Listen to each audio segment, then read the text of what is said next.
አርእስተ ዜና በአማራ ክልል በአገዛዙ ወታደሮችና በፋኖ መካከል እየተካሄደ የሚገኘው ውጊያ ተጠናክሮ ቀጥሏል። በክልሉ በዛሬው ዕለት በአራቱም አቅጣጫዎች በተደረገ ተጋድሎ ፋኖ በደፈጣና በጨበጣ ውጊያ በወሰደው እርምጃ ትላልቅ ድሎችን መቀዳጀቱ ተሰምቷል።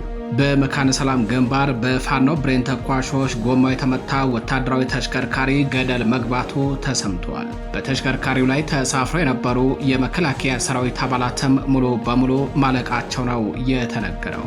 የፋኖ ብሬን ተኳሾች የፈጸሙትን ጥቃት ተከትለው እስከ እኩለ ሌሊት በሁለት አቅጣጫ ከባድ የሆነ የጨበጣ ውጊያ የተካሄደ ሲሆን በዚህም የጸረ አማራው አገዛዝ ወታደሮች ሽንፈትን ተከናንበው መፈርጠጣቸው ታውቋል። በውጊያው ከተገደሉት በተጨማሪ በርካታ ወታደሮች ቆስለው ወደ መካነ ሰላም አጠቃላይ ሆስፒታል የተወሰዱ ሲሆን ሆስፒታሉ ከዛሬ ጀምሮ ለተከታታይ ቀናት ለሲቪሎች ምንም አይነት የሕክምና አገልግሎት እንደማይሰጥ አስታውቋል። መረጃውን በዝርዝር አጠናቅረነዋል። በተያያዘ ዜና በሰሜን ወሎ ዞን ጋዞ ወረዳ ከንጋት ጀምሮ እስከ እኩለ ቀን ድረስ በተደረገ ውጊያም የአገዛዙ ወታደሮች ከባድ ጉዳት እንደደረሰባቸው ታወቀም። ውጊያው ከንጋቱ 11 ሰዓት ገደማ ጀምሮ የተካሄደ ሲሆን በዚህም የተገደሉና የቆሰሉ በርካታ የአገዛዙ ወታደሮች በተሽከርካሪ ተጭነው ወደ ጋሼና መወሰዳቸው ታውቋል። ውጊያው የተካሄደው ቁልፍ ወታደራዊ ቦታ በመባል በምትታወቀው ከጋሼና ከተማ በቅርብ ርቀት ላይ መሆኑ ተነግሯል። ዝርዝር መረጃ አለ። በደብረ ማርቆስ ዋና ሳጅን አስናቀ ተገድሎ አስከሬኑ በከተማዋ ዳርቻ ወድቆ መገኘቱ ተሰምቷል። አብዮት ልጇን በላች እንዲሉ ብልጽግናም ሲያገለግሏት የነበሩ አገልጋዮቿን ልክ እንደ ሸንኮራ ላምጣ እየተፋች ነው። ዋና ሳጅን አስናቀ በደጀን ከተማ ለአገዛዙ በመላላክ የሚታወቅ ሲሆን በዛሬው ዕለት ተገድሎ በከተማዋ ዳርቻ አስከሬኑ ተጥሎ ተገኝቷል የተባለው። መረጃውን በዝርዝር ታደምጡታላችሁ። ሰላም ጤና ይስጥልኝ። የተከበራችሁ መረብ ሚዲያ ቤተሰቦች እንደምን ዋላችሁ፣ እንደምን አመሻችሁ። ከመረብ ሚዲያ የዛሬ ታህሳስ 3 2018 ዓ.ም የምሽት አጫጭር መረጃዎችን ይዘን ቀርበናል። መረጃዎቻችን ለብዙዎች ተደራሽ እንዲሆኑ ቻናሉን ላይክ፣ ሰብስክራይብ እንዲሁም ሼር ማድረጋችሁን እንዳትዘነጉ። አብራችሁን ቆዩ።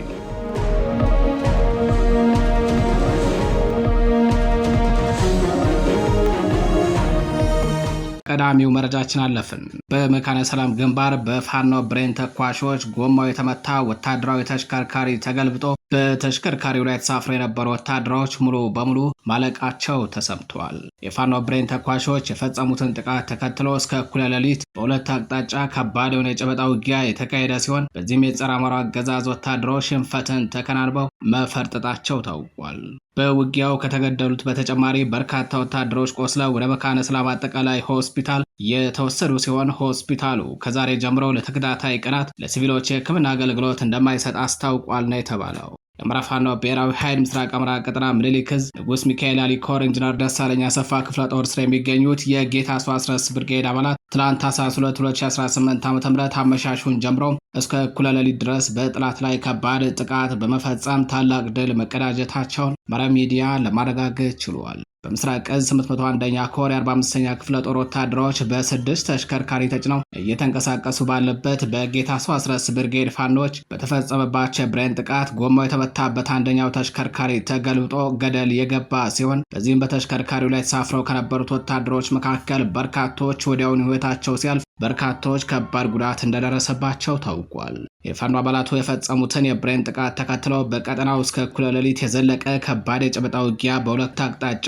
ተካሂዷል። በክፍለ ጦሩና በኮሩ ሜካናይዝድ ሽፋን ታግዘው ማጥቃት ከፍተው የነበሩት የጥላት 45ኛ ክፍለ ጦር ወታደሮች ከወደ ፋኖ የተወሰደባቸውን የጸረ ማጥቃት እርምጃን መቋቋም አቅቷቸው በርካቶች ሞትና ቁስለኛ መደረጋቸው ታውቋል። በውጊያው ከተገደሉት በተጨማሪ ቁስለኛ ወታደሮች ወደ መካነ ሰላም አጠቃላይ ሆስፒታል የተወሰዱ ሲሆን ሆስፒታሉ ከዛሬ ጀምሮ ለተከታታይ 3 ቀናት ለሲቪሎች የሕክምና አገልግሎት እንደማይሰጥ አስታውቋል። በሆስፒታሉ ውስጥ መኝታ የለም፣ ሐኪሞቹም ወታደሮቹን በማከም ቢዚ ሆነዋል ሲል እዙ በህዝብ ግንኙነት መምሪያው በኩል ለመረብ ሚዲያ በላከው መረጃ አስታውቋል። የተከበራችሁ አድማጭ ተመልካቾቻችን ወደ ሌላኛው መረጃችን አለፍን። በሰሜን ወሎ ዞን ጋዞ ወረዳ ከንጋት ጀምሮ እስከ እኩለ ቀን ድረስ በተደረገ ውጊያም የአገዛዙ ወታደሮች ከባድ ጉዳት እንደደረሰባቸው ታወቀም። ውጊያው ከንጋቱ 11 ሰዓት ገደማ ጀምሮ የተካሄደ ሲሆን በዚህም የተገደሉና የቆሰሉ በርካታ የአገዛዙ ወታደሮች በተሽከርካሪ ተጭነው ወደ ጋሼና መወሰዳቸው ታውቋል። በምስራቅ አማራ ቀጠና ቁልፍ ወታደራዊ ቦታ እንደሆነች ከሚነገርላት ከጋሸና ከተማ ጎራባች በሆነው በጋዞ ወረዳ ዛሬ ታህሳስ 2018 ዓ.ም ከንጋቱ 11 ሰዓት ገደማ ጀምሮ እስከ እኩለ ቀን ድረስ በተደረገው ውጊያ የአገዛዙ ወታደሮች ከባድ ጉዳት ሲያስተናግዱ፣ የፋኖ ኃይሎች ደግሞ በጥቂት ኃይል ትልቅ ድል መቀዳጀታቸውን ምኒልክ ዕዝ ለመረብ ሚዲያ በላከው መረጃ አስታውቋል። በአማራ ፋኖ ብሔራዊ ኃይል ምስራቅ አማራ ቀጠና ምኒልክ ዕዝ የደጋው መብረቅ ኮር ስር የሚገኘው የደጀን ክፍለ ጦር አባላት ናቸው በጠላት ላይ ጥቃቱን በመሰንዘር ድል የተቀዳጁትም።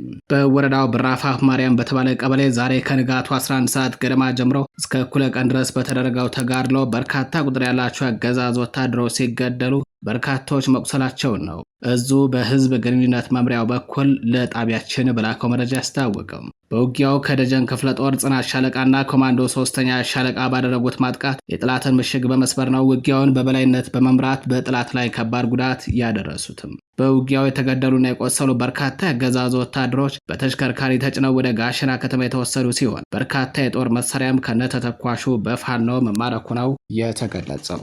ወደ ሌላኛው መረጃችን አለፍን። ዋና ሳጅን አስናቀ ማናየ በአረመኔው ሰራዊት ተጋድሎ ደጀን ከተማ ላይ አስከሬኑ ተጥሎ መገኘቱ ተሰምቷል። የአገዛዙን ስርዓት በታማኝነት ሲያገለግል የነበረው ባንዳው ሳጅን አስናቀ ማናየ በመጨረሻም ባገለገለው ስርዓት ተካርቶ በአሰቃቂ ሁኔታ ተገድሎ አስከሬኑ በጎጃም ደጀን ከተማ መንገድ ላይ ተጥሎ ተገኝቷል።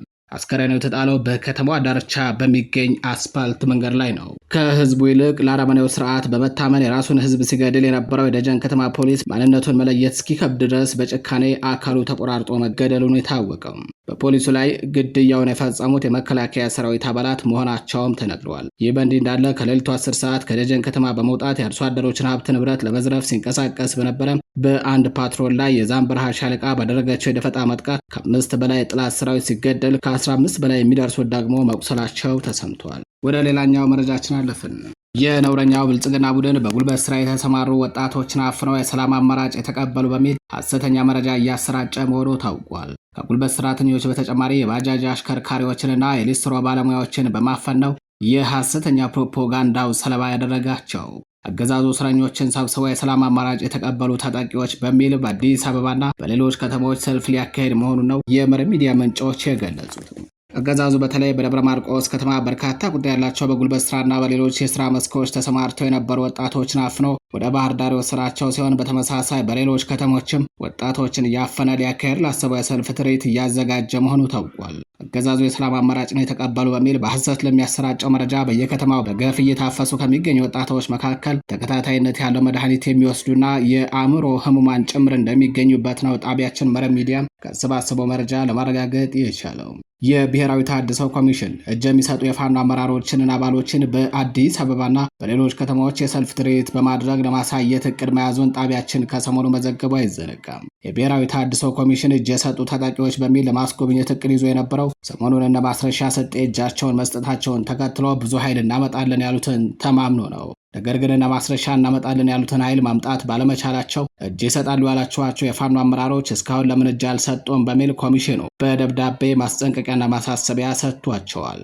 የተሃድሶ ኮሚሽኑ እነ ማስረሻ አባሎቻችን ይመጣሉ ባሉበት ቀን ባለማምጣታቸው የሰልፍ ፕሮግራሙን እንደተጓተተበት ገልጾ በአጭር ቀናት ውስጥ እንዲመጡ አስደርጎ ሲል በምክትል ኮሚሽነር ብርጋዴር ጀኔራል ደርቤ መኩሪያ የተፈረመበት አጠር ኮፍጠን ያለ ማስጠንቀቂያ ደብዳቤ ለእነ ማስረሻ መስጠቱን መረብ ሚዲያ ከ2 ቀናት በፊት መዘገቡ ይታወሳል። በወራቸው ወድቀው የህልውና ትግሉንና የታላቁን የአማራ ህዝብን የካዱት ባንዳዎቹ እነ ማስረሻ ሰጤና መስፍን አባተ በጭንቀት ተሞልተው ባካችሁ ትንሽ ታገሱን በሚል በሩን እያዩ ቢሆንም ነገር ግን እስካሁን ዝር ያለላቸው አንዳች ነገር የለም።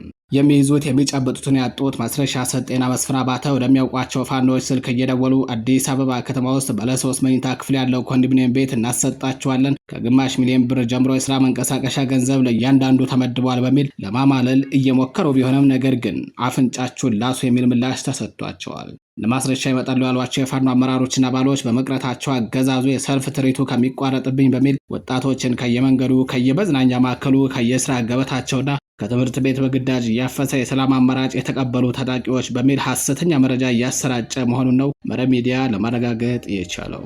የተከበራችሁ አድማጭ ተመልካቾቻችን ለዛሬ ታህሳስ 3 2018 ዓ.ም ይዘናቸው የነበሩት የምሽት መረጃዎቻችን እነዚህን ይመስሉ ነበር። መረጃዎቻችን ለብዙዎች ተደራሽ እንዲሆኑ ቻናሉን ላይክ፣ ሰብስክራይብ እንዲሁም ሼር ማድረጋችሁን እንዳዘነጉም ቸር